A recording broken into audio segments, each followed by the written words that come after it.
Thank you again to everyone for joining us today for the viewing of Spark. I'm Christina Irving with Family Caregiver Alliance, and we're grateful to the Lewy Body Dementia Association to be able to partner on offering this film. FCA has supported caregivers for over 40 years, including many with Lewy body dementia. And so I hope this film and the discussion will resonate with many of you. Before I introduce our panel, if you have any questions, please feel free to enter them into the Q&A box on the right side of your screen. If you have your video as full screen, you'll need to exit by clicking the arrows in the bottom right-hand corner of the screen. The moderator for our conversation today is Robin Riddle. Robin is the CEO of the Brain Support Network, which began as a support group for caregivers of people with Lewy body, as well as a number of other conditions. And she's been a great partner with FCA in supporting caregivers for many years. She's joined by Dr. Bruce Miller from UCSF, and you saw Dr. Miller in the film.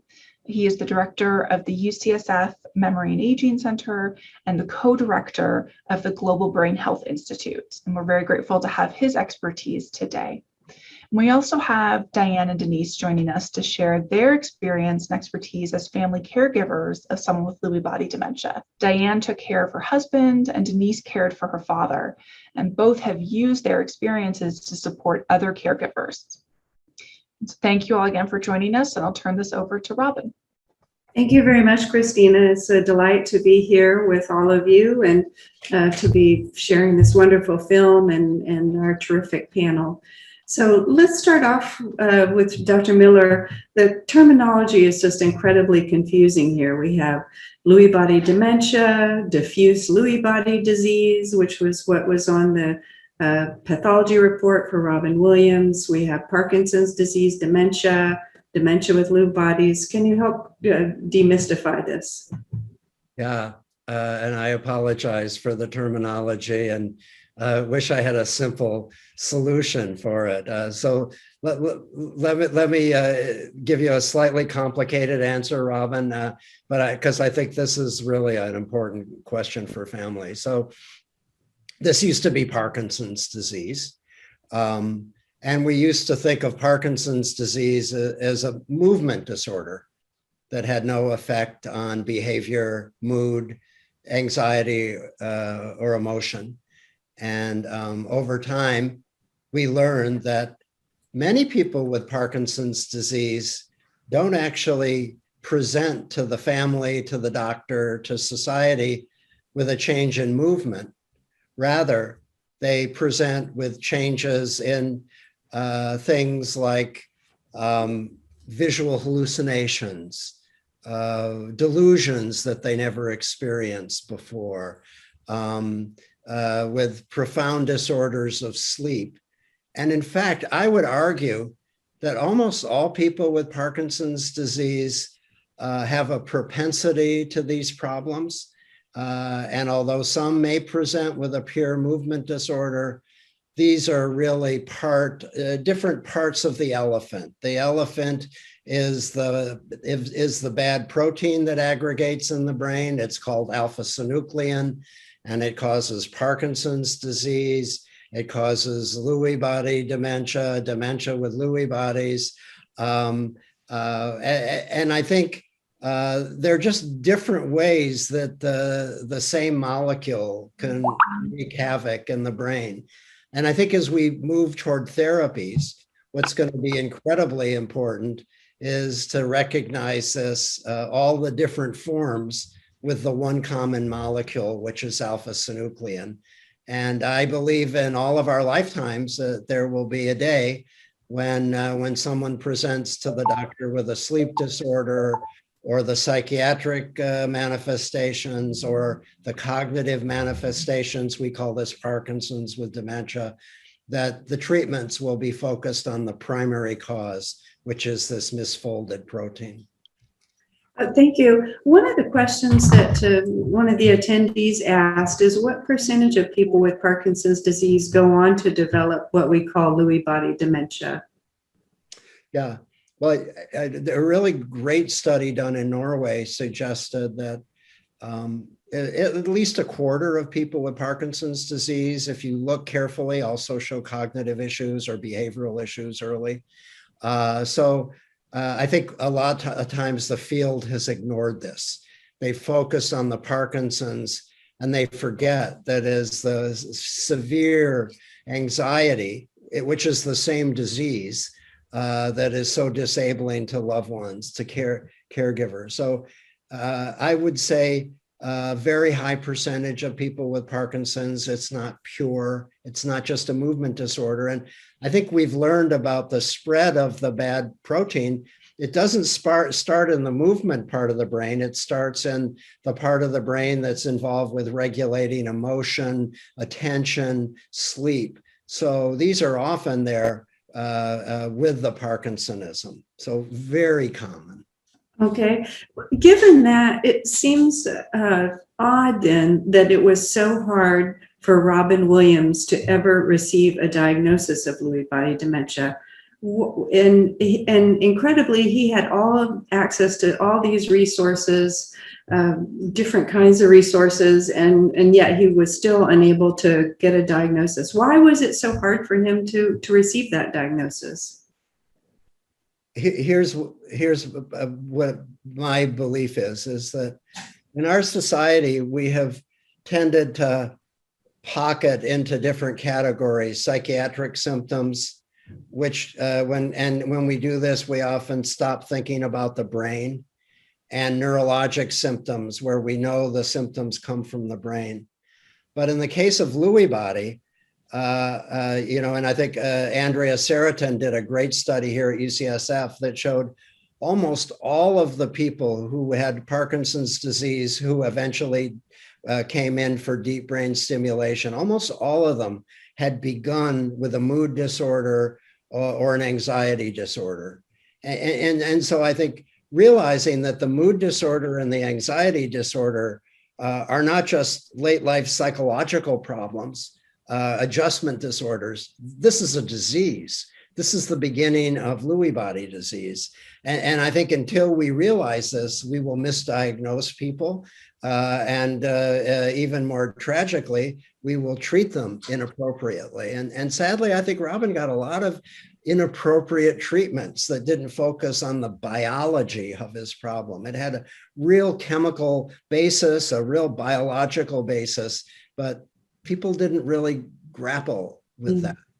Yeah, I'd like to turn now to one of our caregivers, and Diane. What was the process like for your husband getting diagnosed? Was it a challenge, or was it fairly straightforward?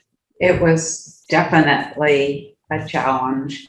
We were living in Hawaii on one of the outer islands, and I noticed, first off, that we were not on the same page anymore.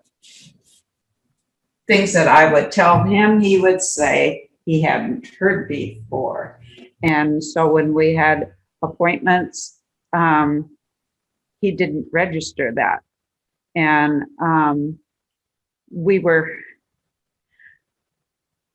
there were just so many things. He forgot where he was going. I'm not hearing myself, but he didn't know where he was going sometimes, and he didn't recognize friends that we knew he should know.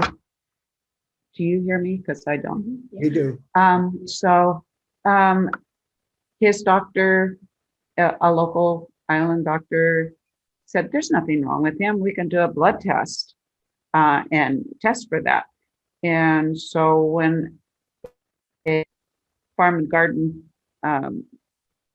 owner called me to tell me Gary had just been there, picked up some things, and he was afraid Gary wouldn't make it home because he was driving by himself. And I called the doctor immediately. Doctor said, oh, yes, we will do a check on that. Bring him in first thing in the morning. We did that. Later that day, he said, there's nothing wrong. Blood test is totally normal. My friends were saying, what's wrong with Gary? He has no expression to his face whatsoever. It was like a mask. I'd try to take a photo and say, smile, Gary. And he'd say, I am smiling. finally, it was a urology friend who lives in San Francisco that we came back on a trip, and Charlie said, "What's wrong with Gary? Please, Charlie, help me if you can." And that's when we saw doctors in UCSF, and they told us, no, he doesn't have Parkinson's, which is what Charlie had thought. He probably has dementia with Lewy bodies. Could you talk a little about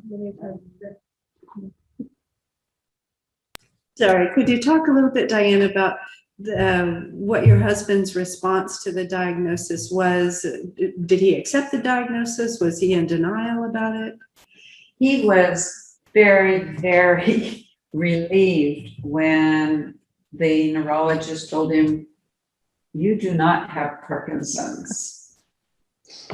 And then he just turned off. He was fine with that diagnosis. He can still drive. He can do whatever he wants to. He's not got Parkinson's. But doctor said, "You have either Lewy bodies or multiple system atrophy." And I had him write those down. And later on, I went to the web and researched both of those. And we were given some medication. If it's this, it'll help. And it was amazing how his expressions came back to his face, and he was able to show his emotions, and a lot of things were working again after that medication. And I was relieved, but then things got worse later on. There are always new But at symptoms. least we knew what the diagnosis was probably, even though you can't tell for sure until an autopsy. Right. Denise, how about for you? What did it mean for your family to receive a diagnosis, and was your dad accepting of it? Well, my dad was diagnosed with Parkinson's disease. He was resistant to get the diagnosis or go in and ask, because he was walking like Tim Conway that when he did the old man with the shuffling feet and didn't go anywhere. And we encouraged him to go find out if this was just old age or if it was something else. But he had a trip planned for I think it was the christening of his first grandchild in the East Coast. He was one of the city, and one of the doctors telling him he couldn't fly. So when he came back, we went to the Parkinson's Institute because then he confessed that his doctor had suggested that he should see a neurologist. And when we got the diagnosis and the prescription for the Cinemet, the first pill turned back the clock by 2 years. It was amazing. And so then he was very pleased because he wasn't, struggling any longer. And he was effectively treated for Parkinson's for 5 or 6 years before he had his first hallucination. And it was, I think we learned a lot through the Parkinson's phase, that the more you know, the more you can help yourself. And so then when the diagnosis changed, we just kept pursuing information about Lewy body. And at the time, it was probably 15 years ago, and neurologists were still expanding their understanding of Lewy body. So there was nothing on the web. I think there was one book out. What about the process for meeting with physicians? Did you always have another family member present beside your father? How did you get information? Yeah, Dad had an excellent neurologist in Corvallis, Oregon. She actually knew what Lewy body was when we suggested to look into this, and she was great. So he put himself until my mom needed a hip replacement, and they moved in with us to have the surgery here at Stanford. So they lived with us for the better part of 2 years. And I went to the neurology appointments with him at Palo Alto Medical Foundation. And then I started learning a lot more about what he needed and adding another dose of Cinemet or a time release at bedtime and some of the details. But when they went back to Oregon, I wasn't involved anymore. So he was back with just himself. And after some time, we had to move them to California so that they would get more support. Dr. Miller, we're having a lot of questions here about treatment, and both Denise and Diane mentioned some dopaminergic therapy that's very common for Parkinson's disease. Could you speak to the treatments for Lewy body dementia and also the conundrum associated with treating psychiatric symptoms versus treating movement symptoms? It's a great question. And I think there is some hope. I'm really delighted to hear these two stories of some effective treatment early on. So there's no doubt that diagnosing this is really the first step for a family. And it often is a huge relief to understand what this is. So I think of three neurotransmitters: dopamine, and you heard Denise talk about, and Diane, about how profoundly the dopamine type compounds can help movement.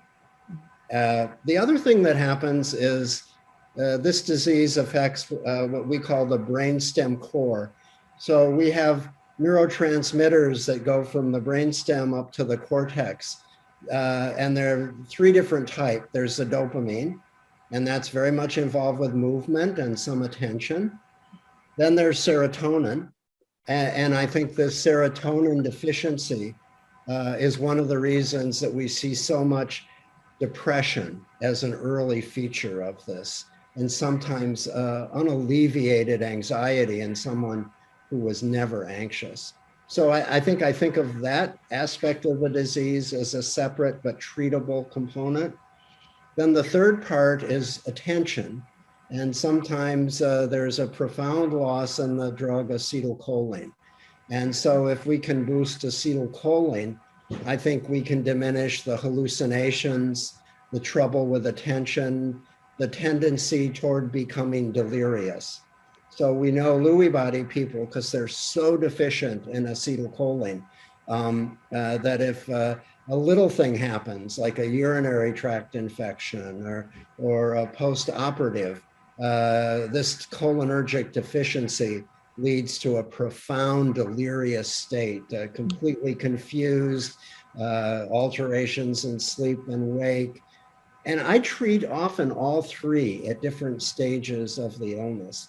And I think we can usually make a pretty significant impact on caregivers and the patients themselves' lives by thinking about these different treatable pieces.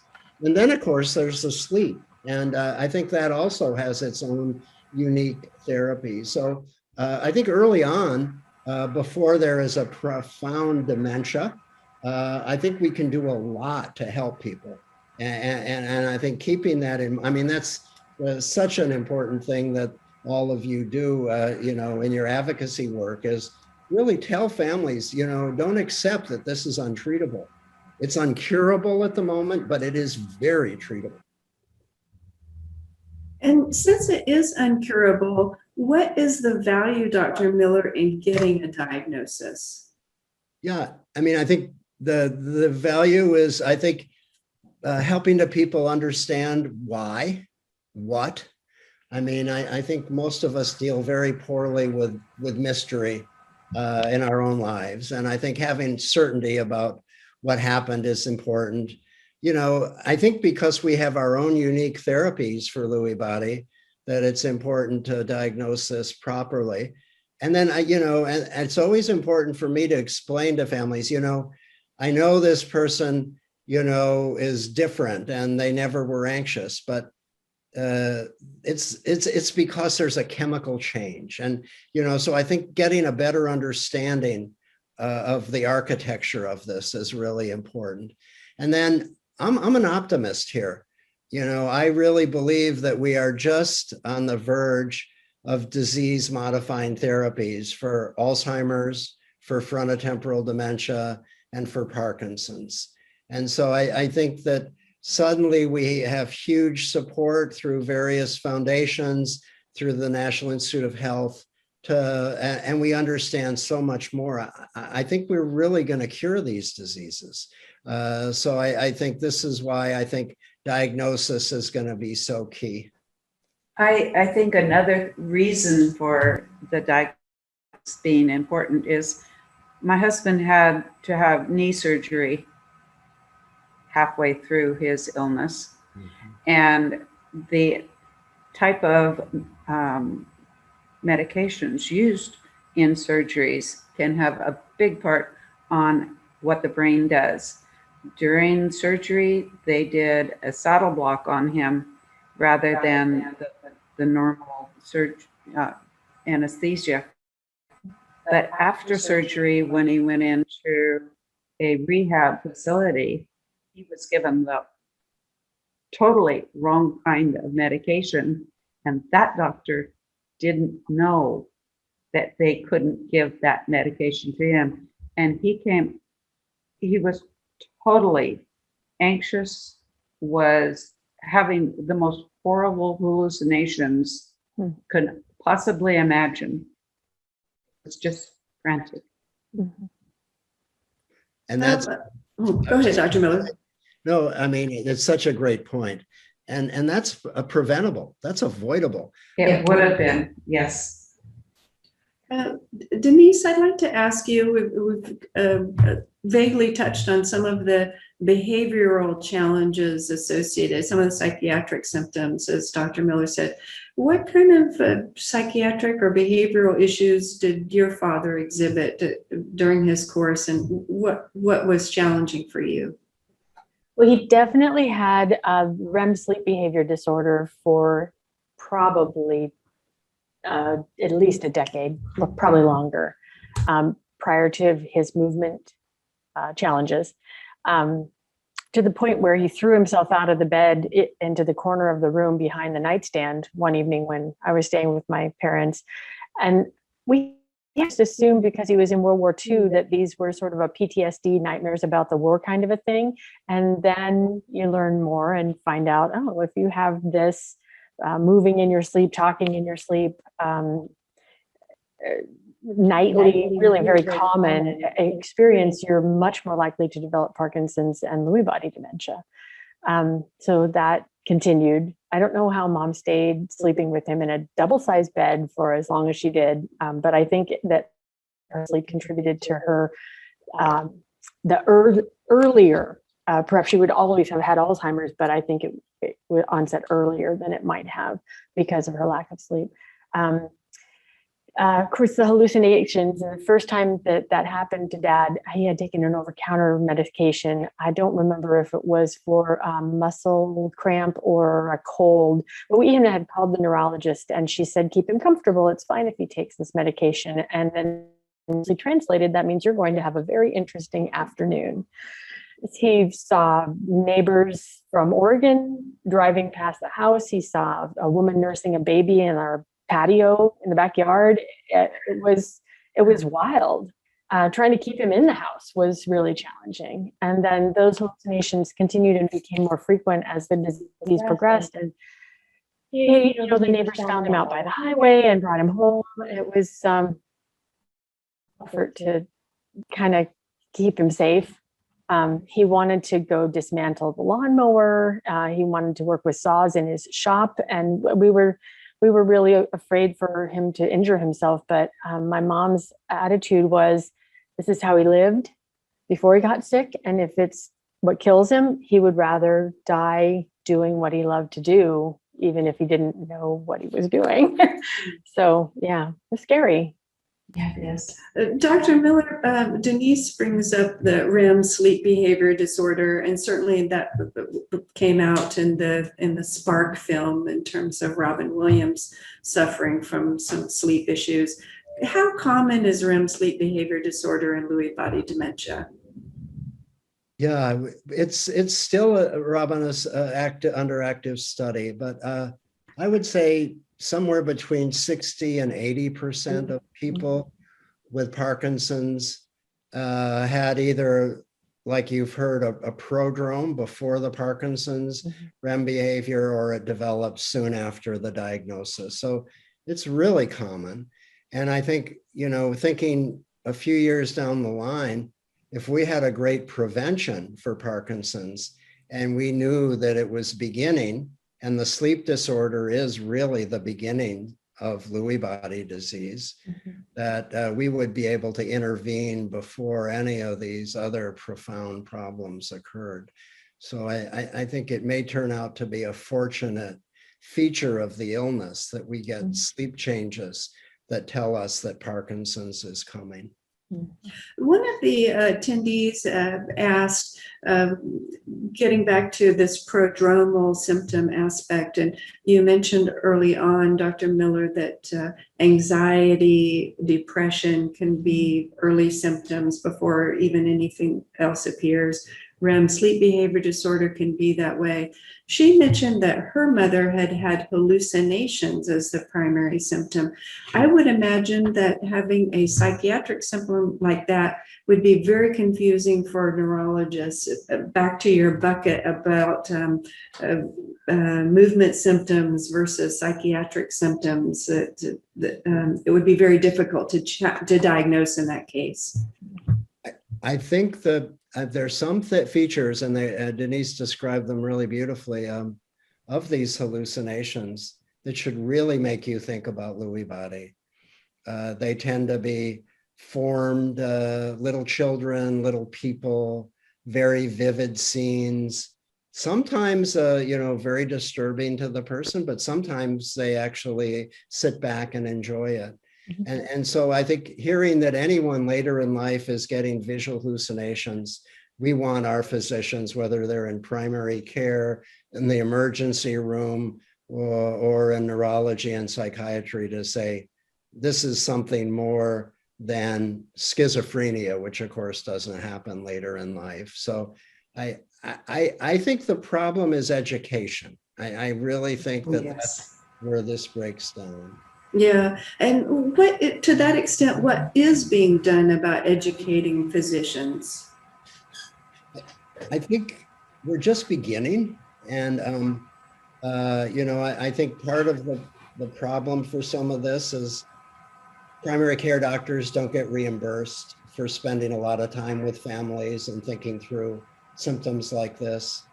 The state centers, Alzheimer's centers across California, one example, are beginning to work in a program called the ECHO program, which is opening up time for primary care physicians and probably eventually families to actually consult experts. So I think the more and more we get palpable evidence that we have therapies for these disorders, the more I think the families will demand that they get better diagnosis and care and treatment. And so I think this is coming. And I think the work that you all do in advocating is going to change the way this is dealt with. And the suffering that families go through with Lewy body is about as high as any illness that I have ever worked with. Diane, one of the symptoms of Lewy body dementia is hallucinations and delusions. Could you speak a little bit about your experience with Gary and delusions? Yes. He had a sundowning, is what we called it, every afternoon that would go on for hours and hours. He was a pilot for a commercial airline, and the first symptoms that we were really aware of happened about 5 years after he retired. So at age 5, he's already showing some terrible signs. And one of the every afternoon was he kept reaching out and touching with his fingers, trying to make his eyes focus to what he saw as the cockpit of the airplane. And unfortunately, he knew he wasn't seeing it properly, and he couldn't tell what his altitude was. And he kept trying to make his eyes focus on that dial. And then he couldn't remember where he was going. And he was terrified that he was about to cause an airplane with 200 passengers and himself to crash because he couldn't see well, he couldn't land an airplane in that condition. So when I would see him doing this, once I figured out what he was doing, I managed to tell him, it's okay. The co-pilot has landed your airplane, and now we're sitting here at crew rest. And he would be so relieved. Thank you for telling us. I'm so glad that we're here. Now, let's get this thing on the ground, and it would start all over again. Oh. So I would let him know that we're on the ground, we're crew rest, we get him all, and then have to change the whole focus of whatever we were doing, change the subject really quickly before he gets back into the problem. It was difficult. Terrifying, yeah. And the other part of it was later on, even as caregivers, we became his jailers. He was also an Air Force pilot for 10 years. And so military training taught him what to do if they were captured. And so we were his captors for quite some time. Terrifying. One of the other, I think, very challenging symptoms of Lewy body dementia that we hear a lot about in our local support group is fluctuating cognition, where the person can seem totally fine 1 minute and not fine the next minute, or it may vary on the basis of an hour or a day. Denise, I'm wondering if your father exhibited this symptom, and if you could give an example of it. I had such a good example. I came out from my bedroom one morning, and the caregivers had got Dad dressed. He was sitting on the sofa in the living room, and his shirt was tucked into his pants, and it was really bunchy. And I knew by the afternoon that was going to be irritating, and he was going to be, less cooperative and upset. So I told him, stand up, Dad, and I'll help you smooth out your shirt. You'll be more comfortable. And he stood up. We did it, undid his belt, got him all set. No butt hit the sofa again. Then Mom came around the corner and said, breakfast is ready. So I said, okay, Dad, we'll stand up and we'll go eat some breakfast. And he had no idea. It was like I was speaking Martian. Any suggestions that I would make to use the arm of the sofa or his walker or something to help brace himself, lever himself out of the chair, he was just completely confused. And, after 5 minutes of this, I was at my wit's end, and they're not allowed to eat in the living room. It's a new carpeting. I thought about Dad, and he's always about his food. And I just said, Dad, go eat. And he stood up and he went in the kitchen because he wasn't thinking about what I was trying to say. But it's just that fast, English, Martian, English in, 10, 15 minutes time. Crazy. Yeah. Dr. Miller, what's the neurochemical or protein-based explanation for fluctuating cognition? How can this occur? This is acetylcholine, I believe. Oh. And I think there is what we call a cholinergic deficit in people with Parkinson's, sometimes before they ever develop symptoms. So when we measure this, we don't do it mostly with PET scans, but we can. There's a profound deficit in acetylcholine, and that's the alerting chemical. It's part of our reticular activating system that says, wake up, attend, focus. And when someone has symptoms like this, I always treat them with a cholinesterase inhibitor. It boosts acetylcholine. The FDA approved drug is a patch, rivastigmine patch, but I think there are other ways to do this. But I think this is something, again, that we can really manage and help people with. We don't get rid of the deficit, but we can biochemically alleviate some of the loss of attentional capability.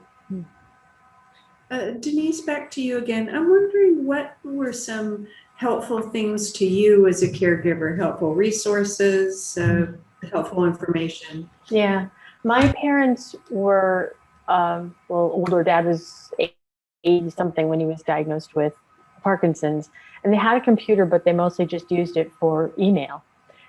So I would look up information as mom complained about dad's challenges, or early on if he complained, and try to find some information about preventing falls and preventing wandering and whatever. And so when a friend recommended a caregiver support group and I had sought out a Parkinson's support group, I just found information with other people and learning how they cope with the same challenges to be immensely helpful. Great. As the support group leader, Yes. we say that's great. Yeah. Yes. Second or third support group leader. And Diane, how about for you? What things did you find most helpful as a caregiver? What resources? Well, I also went to whatever I could find to help try to make him more comfortable. So I went to Parkinson's classes and support group.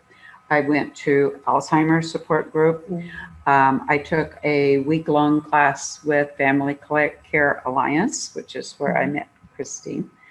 And then just quite by accident, as I was getting a monitor to wear, when I wasn't there, the installer of the unit mentioned Robin Riddle's support group.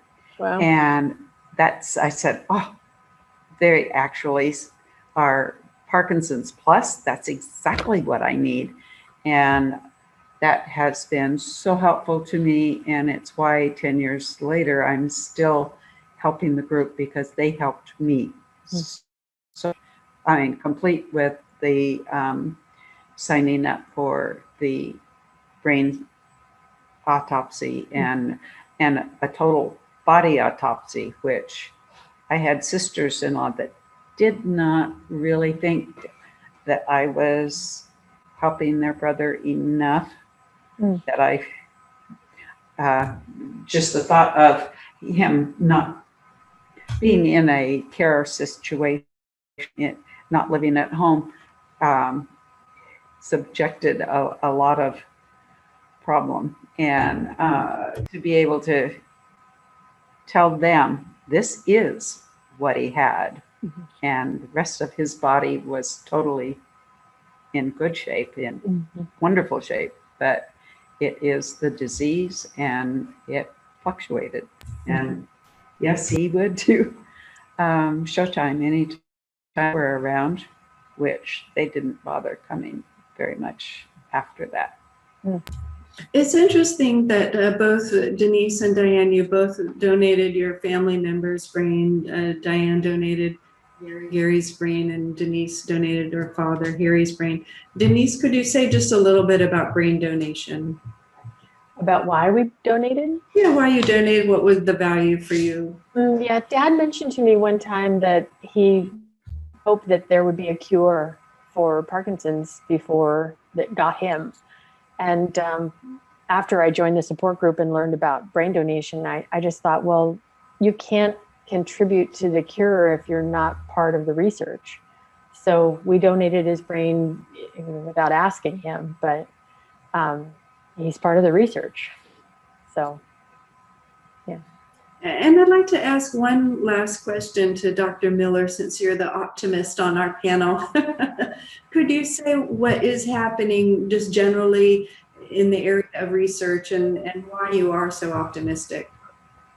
Well, I think that we have a community now that's very organized around cures. I think this was unbelievably important, is to start setting lofty goals.